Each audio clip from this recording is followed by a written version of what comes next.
기를 바랍니다.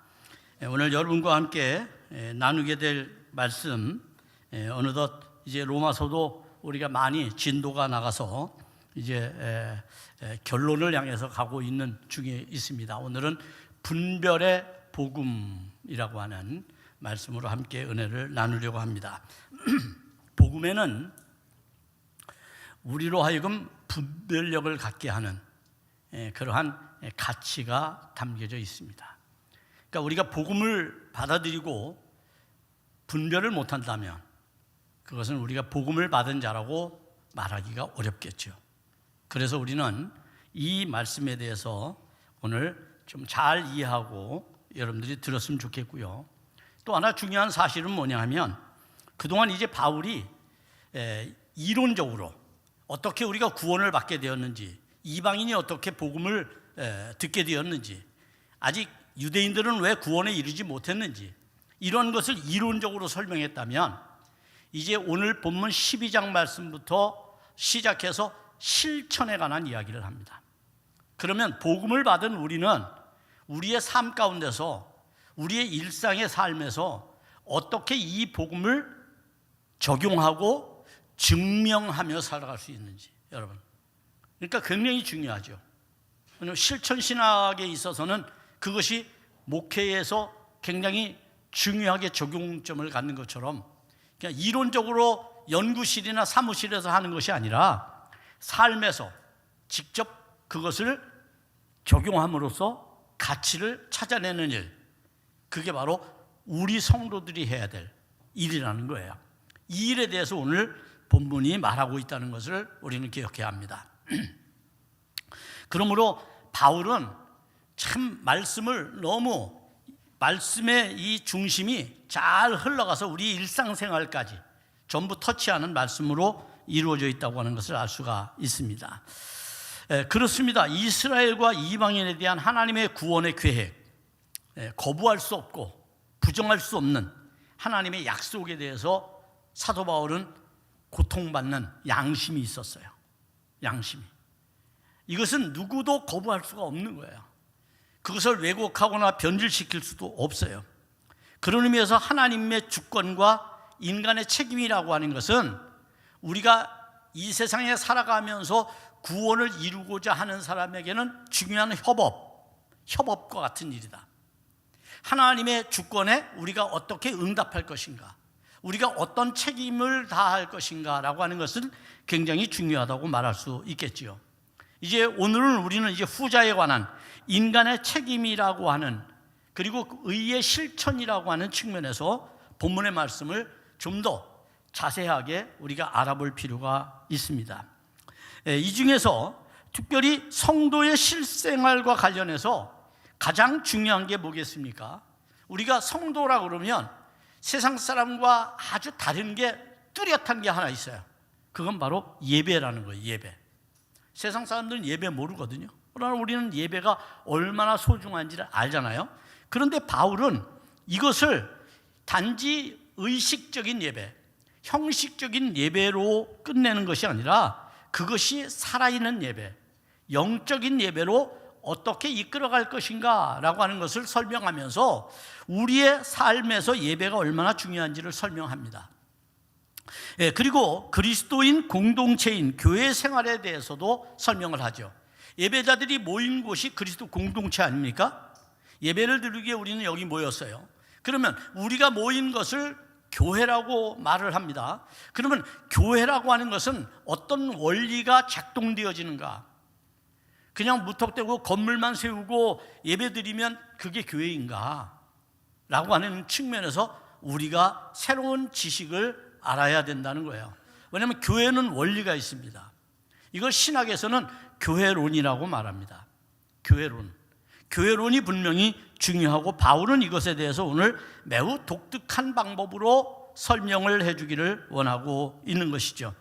여러분, 이처럼 참된 그리스도인, 참되다라고 하는 것은 영적이라는 얘기 아닙니까? 그죠? 거짓된 것은 우상이고요. 그러니까 우리가 볼 때에는 참된 그리스도인이다라고 말한다면 그것은 삶으로 증명해야만 인정을 받게 되고, 그리고 그것이 가능한 신앙이 되는 거예요. 삶으로 증명하지 못하는 신앙은 신앙이 아닌 것입니다. 참된 그리스도인의 삶에 대해서 바울은 15장까지 설명을 해요. 오늘 12장에서 15장까지 바울은 이제 참된 그리스도인의 삶에 대해서 설명을 합니다. 여기서 하나님의 구원하시는 의의 선물은 새로운 삶으로 이어진다고 보는 거죠. 바울이 이렇게 이야기하는 것은 뭐냐면, 구원받은 성도는 의인이 되었다고 하는 의라고 하는 선물을 받았어요. 그러면 그 의는 우리의 삶에서 실천되어지고 적용되어지는 삶으로 이어진다라고 보는 겁니다. 그러니까 신앙 따로 삶 따로가 아니라 신앙과 삶은 깊이 연관되어져 있는 것이다 라고 말하는 것이죠. 이처럼 구원받은 자의 삶은 인격의 변화를 우리가 갖게 되는데, 이것을 기독교적으로 뭐라고 말하느냐 하면 성화라고 부릅니다. 성화. 그래서 우리 안에는 이런 성화가 필연적으로 이루어져야 합니다. 특별히 윤리적 성화는 그 기초가 율법에 있지 않습니다. 여러분이 갖고 있는 윤리적 성화는 그 기초가 하나님의 자비하심에 있어요. 율법에 있지 않습니다. 여러분, 아직도 교회가 율법을 말하고 있다면 그것은 성화된 윤리적 성화에 관한 책임의식이 없이 그냥 종교의식에 머무르고자 하는 그러한 욕구라고 말할 수가 있어요. 그냥 종교의식만 열심히 하는 거죠. 그리고 생활은 내 마음대로 하는 거예요. 말씀이 적용점을 찾지 못하는 겁니다. 말씀이 생활에 실천되어지지 못하는 거죠. 그것이 오늘 대부분의 크리스찬들이 고민하고 있는 지점이라고 생각을 합니다. 바울은 이것에 대해서 어떤 문제로 이 문제를 해결할 수 있을까를 오늘 이야기하고 있는 겁니다. 여러분, 하나님의 은혜에 감사하여 마음으로 우러나오는 응답의 삶을 살아가는 것, 그것이 성화입니다. 그것이 성화예요, 여러분. 꼭 내가 의지적으로 예를 들어서 도덕을 여러분이 가르친다고 해서 학교에서 선생님이 학생들을 앉혀놓고 도덕은 이런 거다라고 여러분 아무리 이론적으로 가르친다고 됩니까? 우리의 삶에서 그것이 실제적으로 적용되어야 되는 것이죠. 가령 예를 들어 남의 물건이 있어요. 그럼 남의 물건을 갖지 않는 것, 남의 물건을 욕심내지 않는 것이 도덕적인 인간이라면 그 욕심내지 않는 마음을 철저하게 내 안에서 다스리는 거죠. 절제하는 거죠. 욕망을 누르는 거죠. 그럴 때 우리는 윤리적 성화에 도달하게 되는 겁니다. 감리교인으로서 우리는 더군다나 이 윤리적 성화라고 하는 것을 깊이 이해할 필요가 있습니다. 오늘 이를 실천신학적인 측면에서 바울은 이 몸이라고 하는 주제를 가지고 와서 설명을 해요. 몸. 그런데 이게 굉장히 중요한 겁니다, 여러분. 저는 오늘 여러분들이 다 잊어버려도 이 몸에 관한 것만 잘 이해해도 여러분이 오늘 말씀에 성공한 것이다 라고 말할 수 있습니다. 즉 거룩한 제물로서의 실천적 삶이 그리스도인의 참된 예배라고 바울은 보고 있는 거예요. 그리스도인의 참된 예배는 뭐냐? 그게 우리의 실천하는 삶이다. 이때 실천하기 위해서는 뭐가 필요하냐? 몸이 필요하다. 몸으로 실천하는 것이다. 생각으로, 말로 아니에요. 몸으로 해야 된다는 거예요. 몸으로. 이 몸의 원리에 대해서 설명하기를 원하는데 1절 말씀을 보겠습니다. 1절에서 바울은 이렇게 말합니다. 1절입니다. 그러므로 형제들아, 내가 하나님의 모든 자비하심으로 너희를 권하노니 너희 몸을 하나님이 기뻐하시는 거룩한 산제물로 드리라. 이는 너희가 드릴 영적 예배니라 라고 말했습니다. 여러분, 여기서 성도들에게 권면한 바울의 두 가지 측면이 있음을 우리는 먼저 이해를 해야 합니다. 두 가지. 이 내용을 알기 전에 이 말을 왜 하게 되었는지에 대해서 우리가 먼저 바울의 의증을 살펴볼 필요가 있는데, 그것은 첫째로 그리스도를 본받아서 하나님의 뜻을 이 땅에 실현하기 위해서 자신의 전 존재를 바치는 전적인 헌신, 그리고 전적인 순종을 나타내기 위해서 이 말을 한 겁니다. 거룩한 산제사, 산제물, 우리 몸이 죽은 영혼으로서 형식적으로 드리는 예배가 아니라 살아있는 존재로서 드리는 그러한 예배가 돼야 됨을 우리에게 말해주는데, 이때 중요한 것이 뭡니까? 하나님의 뜻을 이 땅에 실현하기 위한 거룩한 비전이 우리에게 있다는 거예요. 여러분, 우리가 요셉이라고 하는 사람이 있잖아요. 요셉이 꿈의 사람이라고 되게 말하잖아요. 그런데 성경에서 말하는 것은 꿈이라고 말할 때 그 꿈은 개인에 해당하는 거예요. 개인적으로 꿈꿀 수 있잖아요. 우리가 되게 이제 뭐 로또가 되느니 뭐냐면 무슨 꿈 꿨습니까? 뭐 되게 그렇게 말해요. 개인에게 이사를 했으면 무슨 꿈 꿨습니까? 이런 얘기들을 우리가 종종 잘 하잖아요. 그것은 개인에 관한 거예요. 근데 성경은 어떤 것도 개인에 관해서 예언되어지고 꿈을 이야기하지 않습니다. 그러니까 성경에서 말하는 꿈은 비전이라고 말할 수 있어요. 비전은 공동체를 향하는 겁니다. 공동체. 개인에게 향하는 것이 아니라 공동체를 향하는 거예요. 그러므로 여러분이 만약에 여러분 자녀들 가운데 공부를 잘하는 자녀가 있으면 공부 잘해서 좋은 대학 가가지고 자기가 배불리 먹고 자기가 호의호식하고 자기 잘 사는 것만 생각하면 이거는 실패한 개인의 꿈을 꾸는 사람이에요.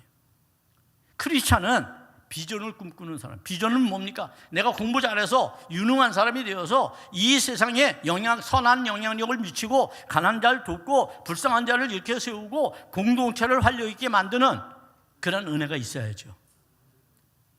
그런 사람이 되는 거야. 똑같이 의사가 돼도 어떤 사람은 돈 버는 의사가 있고 어떤 사람은 사람을 살려내는 의사가 있는 거예요. 다른 거예요, 여러분. 법관이 돼도 마찬가지예요. 그러니까 우리는 비전의 사람이 돼야 됩니다. 할렐루야. 그게 예수 믿는 사람들이 가져야 될 가치관이라는 거예요. 우리는 세상을 본받기 위해서 이 자리에 와 있는 게 아니잖아요. 세상을 초월하기 위해서 와 있는 거 아닙니까? 그래서 우리가 하나님 앞에서 가져야 될 참된 의미가 뭔지, 그러기 위해서 우리는 하나님의 뜻을 실현하기 위해서 우리의 전 존재, 우리의 모든 인격, 우리의 모든 성품을 전적으로 헌신하고 전적으로 순종하는 일에 사용해야 하는 겁니다. 두 번째는 세상의 그릇된 풍조를 직시할 수 있는 엄정한 비판력이 있어야 돼요. 비판력. 순종이라고 해서 맹종을 말하는 게 아니에요. 순종은 따라야 할 것을 따르는 게 순종이에요. 참된 것을 믿는 게 순종이에요. 거짓된 것을 믿는 건 순종이 아니에요, 여러분. 그렇기 때문에 우리가 이 말을 잘 이해해야 돼요. 엄정한 비판력, 세상에 대해서 그 속에 빛과 소금의 역할을 감당하기 위한 담대한 의지가 우리에게 있어야죠. 믿음을 가지면 담대해지잖아요. 담대한 의지가 있어야 되는 거야. 우리 세상어로 말하면 의리, 이런 얘기죠. 의리. 하나님께 대한 의리가 있어야죠. 세상이 이끄는 대로 막 휘둘려 다니면 죽은 영혼 아닙니까? 세상이 막 하는 대로 뇌물 받고 막 세상이 하는 대로 내 삶 생기고 이러면 그거 여러분 거짓된 거 아니에요? 그걸 영적이라고 말할 수는 없잖아요. 영적인 것은 참된 거고 모든 사람들에게 생명을 불어넣는 일인데, 그래서 오늘 우리가 하나님 앞에서 이런 마음의 두 가지 마음을 가지고 이 말씀을 봐야 된다는 거예요. 이 1절 말씀을. 그런데 바울은 이 말씀을 전제한 것이 있어요. 그게 바로 뭐냐면 그러므로라고 하는 접속사예요. 1절 다시 한번 올려줘 보세요. 여기 이렇게 말해요. 그러므로 형제들아 라고 말하죠. 그러므로 형제들아. 그러니까 이 그러므로라고 하는 것은 지금 바울이 앞에서 말한 1장 18절부터 11장 36절까지 이 말씀 전체를 말하는 거예요. 그러므로 우리가 어떻게 구원을 받은 백성이 되었는지, 우리가 어떻게 구원된 성도가 되었는지, 그렇다면 우리는 어떻게 살아야 하는지, 이때 바울은 뭐라고 말하냐면 자비하심으로서라고 설명합니다. 자비하심. 하나님의 자비하심, 하나님의 모든 자비하심. 여러분, 하나님의 모든 자비하심은 결국 자신이 하나님 앞에 받은 사명, 권위, 이것을 전제로 하고 있다고 말할 수 있어요. 하나님께서 우리 안에 불쌍히 여기는 마음, 동정하는 마음, 긍휼히 여기는 마음, 그 하나님의 연민, 그 마음을 가지고 지금 설명하는 거예요. 그러니까 하나님께서 여러분의 마음에 자비의 마음을 주기를 원합니다. 여러분, 우리의 마음에 자비의 마음이 있어야 돼요. 남을 불쌍히 여기는 마음이 있어야 돼요. 그렇지 않으면 상대를 이해하기가 어렵죠. 이런 성도의 삶을 바울은 구약의 제사적 표현으로 사용하기 때문에 여기 제사라는 말이 등장을 한 겁니다. 그런데 그것조차도, 이렇게 권면하는 것조차도 바울은 매우 조심스럽게 하고 있다는 것을 알게 되죠. 이는 복음이 삶 전체와 관련되어 있기 때문에 그런 겁니다. 한 부분이 아니라 전체와 관련되어 있어요. 우리의 모든 삶에 복음이 다 영향력을 미치고 있기 때문이라고 말할 수 있어요. 그리고 이때의 몸이라고 하는 것은 희생 제물로 드려지는 그러한 헌신의 도구임을 이야기해 주고 있는 것이죠. 즉, 하나님이 기뻐하시고 그리고 완전하고도 거룩한 제물이 되도록 살아가는 것, 우리의 삶이 그런 삶을 살아가도록 이야기하고 있는 겁니다. 이처럼 그리스도인이 삶으로 복음을 실천할 때, 그때 우리를 뭐라고 말하느냐? 합당한 예배를 드리는 영적 사람이다, 이렇게 부르는 겁니다. 여러분, 이 합당하다라고 하는 것은 로기코스라고 하는 말인데요, 이성적 분별력으로 드리는 거예요. 다시 말하면 이렇게 설명할 수 있어요. 우리가 드리는 예배가 사람에게 하는 건가, 하나님께 하는 건가? 이거 우리 생각하면서 알 수 있잖아요. 막 사람을 칭송하고 그러면 안 되잖아요. 그래서 우리가 예배를 오욕하는 게 괜히 많아요. 예를 들어서 취임식을 해요. 취임식. 그럼 그거는 취임식이에요. 근데 뭐라고 말해요? 취임 예배. 이거 잘못된 거예요. 장례 예배 그러죠. 장례 예배는 없어요. 장례 예식이 있을 뿐이에요. 예배를 아무데나 붙이면 이거야말로 오욕이 되는 겁니다. 그러니까 합당한 예배라고 하는 건 뭐냐 하면, 당시 1세기에, 여러분 1세기 고대 시대에 로마 제국 시대 아니었습니까? 로마 황제가 신의 자리에 있었잖아요. 로마 황제를 섬기지 않으면 나머지는 다 탄압을 받았잖아요. 박해를 받았잖아요. 그래서 기독교가 박해받은 거예요. 왜? 신앙을 가진 사람들은 하나님 앞에서 양심을 가졌기 때문에 우리는 황제를 신으로 섬길 수 없다. 오직 우리의 신은 여호와 하나님밖에 안 계시다. 그분만이 우리의 주님이시다. 이렇게 고백한 사람들 때문에 박해가 시작된 거예요. 그러니까 합당한 예배는 어떤 말이냐 하면, 내가 지금 이성적으로 생각할 때, 오늘 우리가 드리는 예배가 지금 어떤 사람을 높이기 위해서 드리는 건지, 하나님께만 경배하고 있는 건지 우리가 생각을 해야 돼요. 가령 예를 들어 이 예배를 드리면서 내가 복을 받아야지 그러면 나한테 하는 거예요. 우리는 이미 복을 받은 존재들이에요. 하나님 앞에 나와서 그 복에 대한 감사와 감격을, 찬송과 영광을 돌리면서 또 다른 하나님의 지식을 얻기 위해서 말씀을 듣는 거예요. 잘 이해를 우리가 해야 되는 겁니다. 그럴 때 우리는 온전한 크리스찬으로 살아갈 수가 있습니다. 자, 이와 같은 사실에 대해서 이 세대, 그럼에도 불구하고, 그러면 예배만 잘 드리면 우리가 영적인 예배로서의 합리성을 갖게 되느냐? 바울은 그렇게 보지 않아요. 왜냐하면 우리는 여전히 이 세상에 살고 있거든요. 그래서 바울은 그 다음에 이 세대가 여전히 그리스도인들에게 위협과 도전이 됨을, 도전이 된다고 하는 경각심을 우리에게 심어줍니다. 우리는 여전히 이 땅에 있어요. 구원받은 백성이지만 성화된 존재로 계속해서 하나님께 나가지만 우리는 언제 넘어질지 몰라요.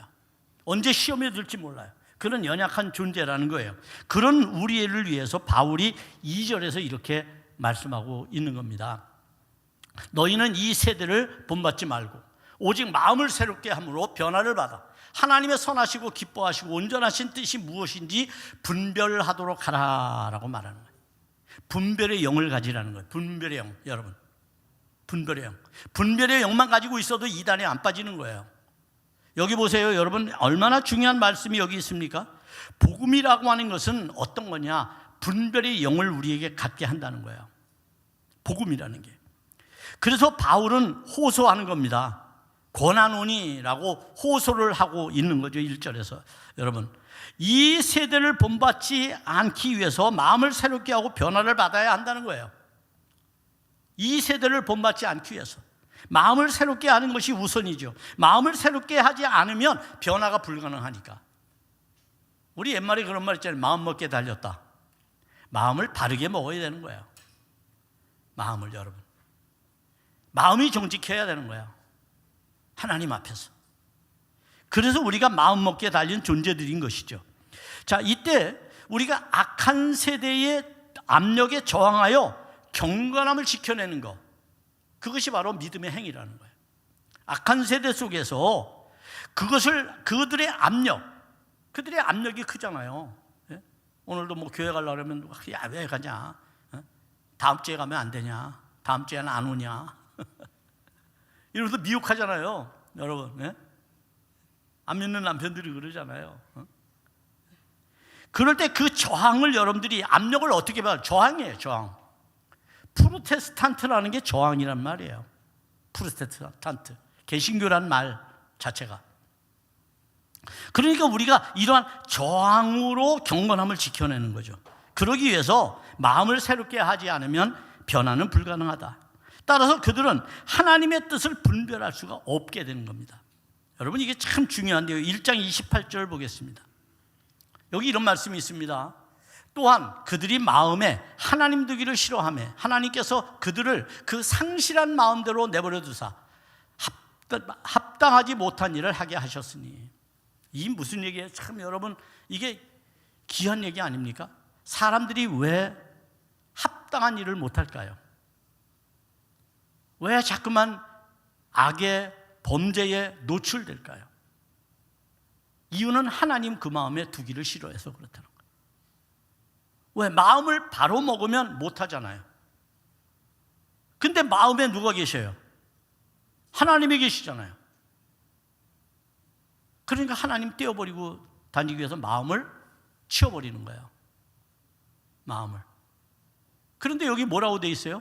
상실한 마음대로 내버려 두신다고 그랬잖아요. 그게 위험한 거예요, 여러분. 네?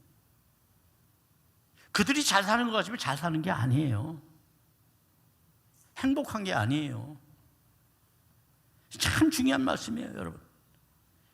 그래서 하나님의 뜻을 분별하지 못하게 될 때에 어떤 일이 생기느냐? 우리는 우리의 삶의 가치를 잃어버리게 되는 거예요. 인간이라고 하는 존재 자체의 가치를 잃어버리게 돼요. 여기 분별이라는 말은 어떤 뜻입니까? 분별이라는 말은 도키마조라고 하는 건데요. 이 말은 어떤 의미를 갖고 있느냐면 실제로 사용하거나 시험해 봄으로써 그 가치를 찾아내는 거예요. 그러니까 우리가 예수를 알고 예수를 믿고 예수께 나가면 이 가치를 발견하게 되는 요소가 된다고 말할 수 있습니다.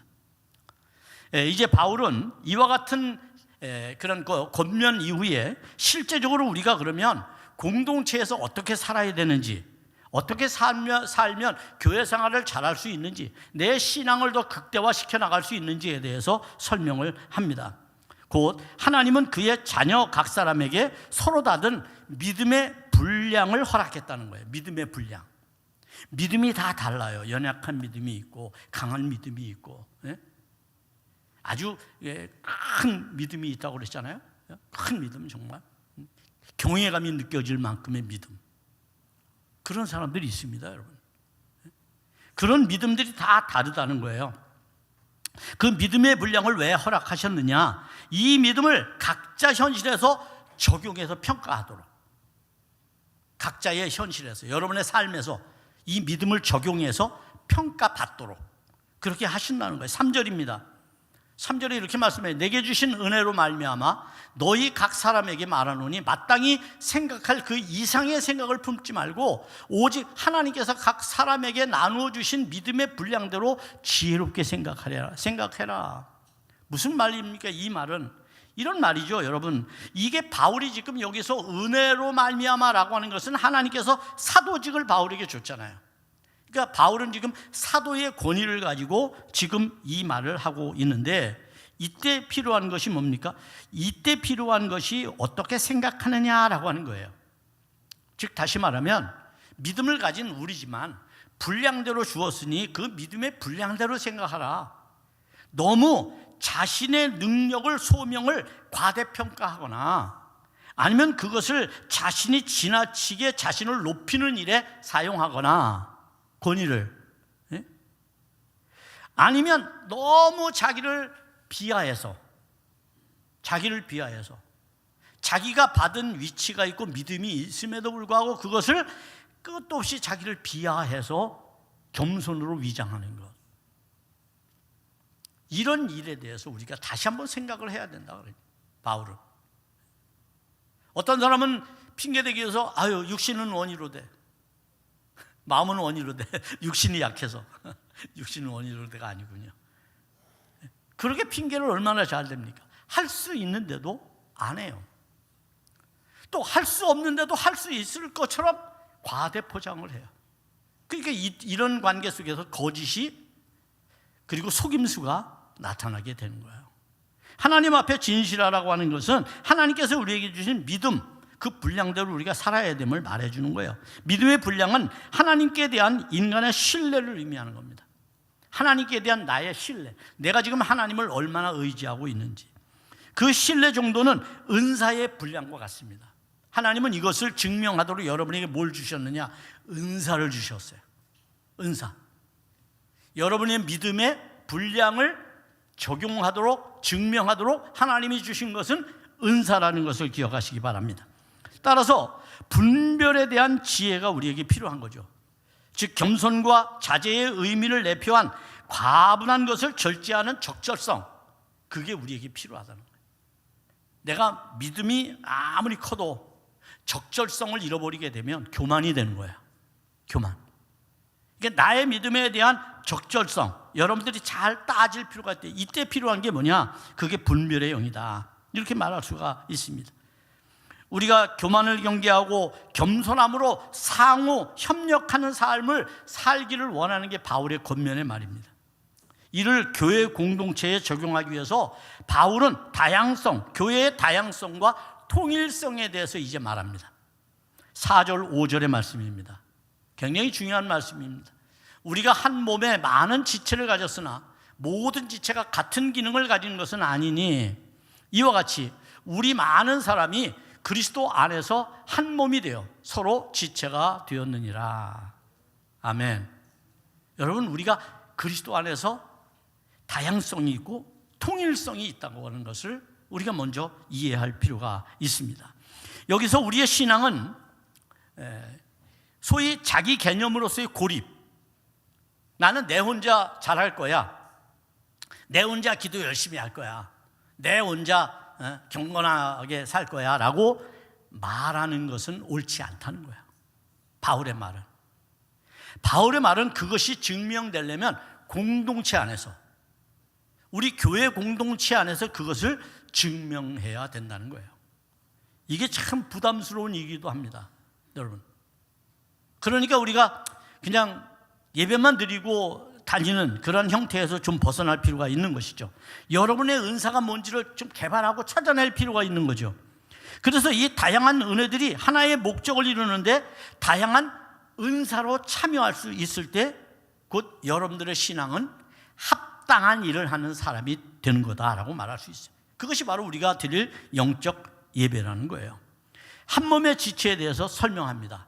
바울은 몸이라고 하는 것을 가지고 와서 설명하는, 이게 아주 독특합니다. 바울 신학에서는 이게 굉장히 독특한 겁니다. 특별히 몸이라고 하는 말은 헬라어로 소마라고 말하는데요, 우리가 좀 이것을 어떻게 그러면 그리스도 교회에 적용시키느냐라고 하는 것을 알기 위해서 저는 존 로빈슨이라고 하는 사람이 쓴 책 몸이라고 하는 것에서 이와 같은 얘기를 저는 여러분들에게 전해드리고 싶습니다. 이 몸의 개념, 바울이 말하는 몸의 개념은 어떤 거냐 하면 구원론, 죄, 부활 등 기독교 핵심 교리와 연결되는 것이라고 말합니다. 몸이라고 하는 게, 여러분, 그냥 몸이 덜렁덜렁 자기가 혼자 그냥 다니는 것이 아니고 이게 바로 기독교에서 말하는 구원, 죄, 부활과 깊은 관련이 있다는 거예요. 이제 좀 더 자세히 설명을 하면 이렇습니다. 우리는 십자가 위에서의 그리스도의 몸으로 말미암아 죄의 몸으로부터 해방과 구원을 받았습니다. 그리스도의 몸 때문에 죄로부터 해방을 받은 거예요. 또 우리는 그의 몸인 교회, 그의 몸인 교회에 입교되어, 여러분 다 입교했잖아요. 입교되어 성찬을 통해서 그의 몸에 의해 양육됩니다. 이 말은 무슨 얘기냐면 우리가 새로운 떡과 새로운 음료를 마시게 되었다는 거예요. 새로운 떡과 새로운 음료가 바로 뭐예요? 하나님의 말씀이죠. 이것을 우리가 먹게 되었어요. 이 말씀을 들음으로 우리가 양육을 받는다는 거예요. 부모님에게 젖을 먹고 이유식을 먹고 쑥쑥 자라는 것처럼 우리는 하나님의 말씀을 교회에 입교하여 들음으로써 우리가 쑥쑥 자라나게 된다는 겁니다. 이게 바로 몸의 원리 가운데 부분이에요. 그리고 그의 새로운 생명이 우리 몸 안에 나타나고 우리는 그의 영광스러운 몸과 같이 부활의 몸을 입게 된다는 거예요. 그렇게 될 때 이제 최종적으로 부활의 몸을 입게 되는 것을 말합니다. 따라서 인간의 죄, 성육신, 그리고 속죄, 교회, 성체, 성화와 같은 성화, 그리고 종말론이 바로 이 몸에 관한 전체 이해로 우리가 받아들일 수 있어요. 그러니까 여러분이 생각하는 몸은 육체야, 그게 아니라는 거예요. 이 안에 기독교의 모든 교리가 다 담겨져 있다, 이렇게 말할 수 있는 겁니다. 따라서 교회를 그리스도의 몸이라고 우리는 부르죠. 우리가 교회를 부를 때 그리스도의 몸이라고 말하지 않습니까, 여러분? 그렇게 부르는 이유는 바로 한 인간의 몸에 여러 지체가 있듯이, 그리고 몸이 자체의 모든 전 지체를 통합하여 살듯이 그리스도의 지체들인 성도들이 각각 다른 지체들 가운데 한 몸을 이루어야 함을 말해주는 거예요. 이게 바로 교회 연합이고 교회 공동체라고 말할 수 있고 페리코레시스의 하나님의 역동적인 운동이다, 이렇게 말할 수 있어요. 우리 안에서 그런 일들을 나타내는 겁니다. 이때 하나님은 이 일을 가능하도록 뭘 주시느냐? 은사를 주셔요. 은사. 이 은사를 뭐라고 말할 수 있느냐 하면 하나님의 은혜가 말이나 행동을 통해서 가시적으로 눈에 보이도록 나타나는 거예요. 그게 은사예요. 그리고 그리스도를 통한 하나님의 구원의 선물이 은사입니다. 그러니까 은사를 안 받은 사람은 없어요. 특별히 특별한 은총이나 자비, 특별한 봉사를 위해서 성도들에게 또한 성령이 각가지의 은사, 재능을 주기도 합니다. 이것도 은사입니다. 재능. 여러분, 지금 교회를 할 때 여러분 재능 가지고 하시나요? 그렇게 해야 된다는 겁니다. 이제 바울은 마지막으로, 자, 그러면 이런 은사들이 어떤 특징을 가지고 어떻게 사용되어져야 하는지에 대해서 말합니다.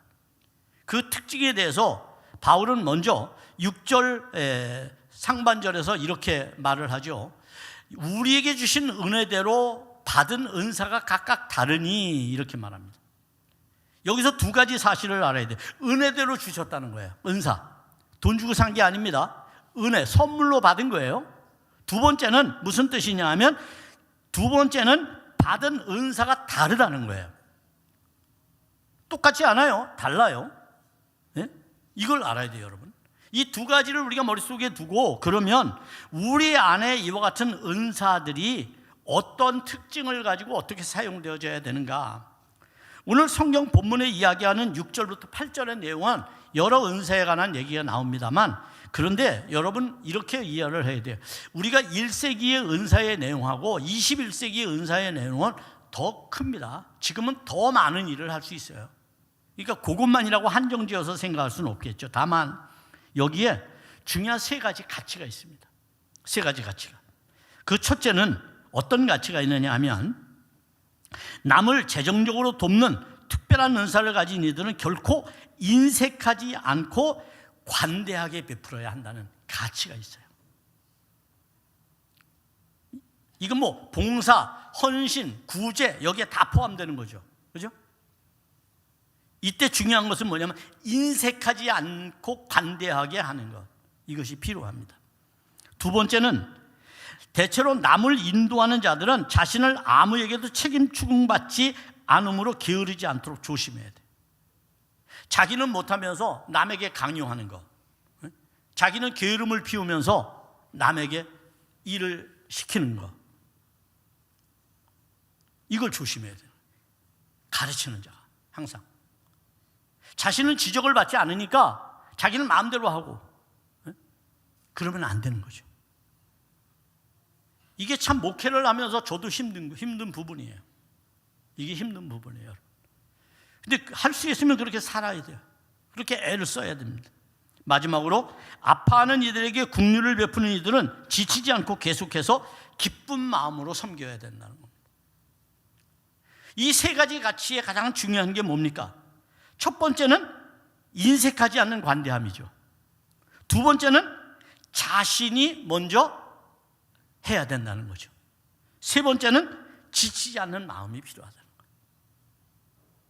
이것이 은사를, 어떤 은사든 간에 다양한 은사를 활용하는 여러분들이 가져야 될 세 가지의 태도라고 하는 것을 명심하시기 바랍니다. 이런 것을 가지고 우리가 교회 생활을 하게 될 때 여러분의 신앙은 하나님 앞에서 인정을 받는, 그리고 세상 사람들도 여러분을 합당하다고 인정해 주시는, 그러므로 여러분의 삶이 영적인 제사로서 산 제물이 되는 놀라운 몸의 부활의 역사가 우리 안에서 이루어질 줄로 믿습니다.